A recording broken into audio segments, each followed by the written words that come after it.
Hey everyone, how you doing? This is Dr. Blakeney. I am at the site of Woodstock in 1969, August 15th through the 18th. There's a 3-day festival of music, but it actually had a lot of different components to it. Some of the big stars that were here were Jimi Hendrix, Creedence Clearwater Revival, The Grateful Dead, Joan Baez, Santana. They all played on the stage just below me here. If you look off over in the distance, they had 600 toilets for 450,000 people. Certainly was not enough. I didn't have any showers, so if you can see the little bathroom, the pond back there, probably used as a shower. Medical tents over here, back where that barn is, that's where the performers were hanging out. And down at the bottom of the hill, that is where the actual stage was.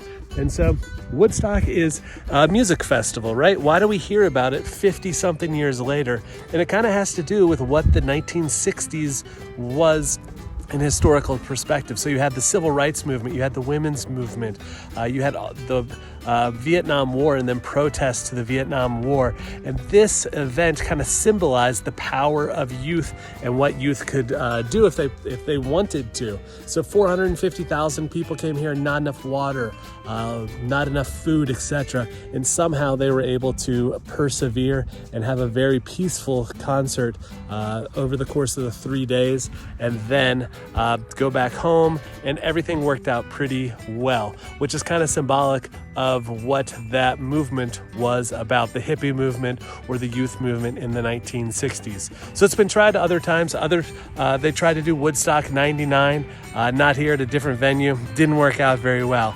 They tried another Woodstock type event at Altamont Speedway in California.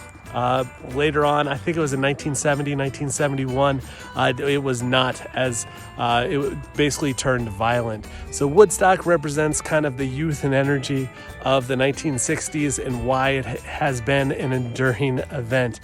Kind of like if you ask how many people were on the Mayflower, the descendants, you can go back and see like that people say there were thousands of people there.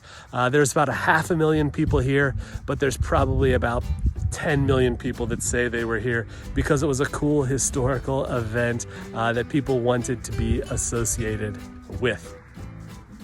I'm going to show you some other objects and some other things if I haven't already, but hopefully you have a good idea about what Woodstock was and why it is important and why we're still talking about it 50 something years later. Take care, and I'll see you in the classroom soon.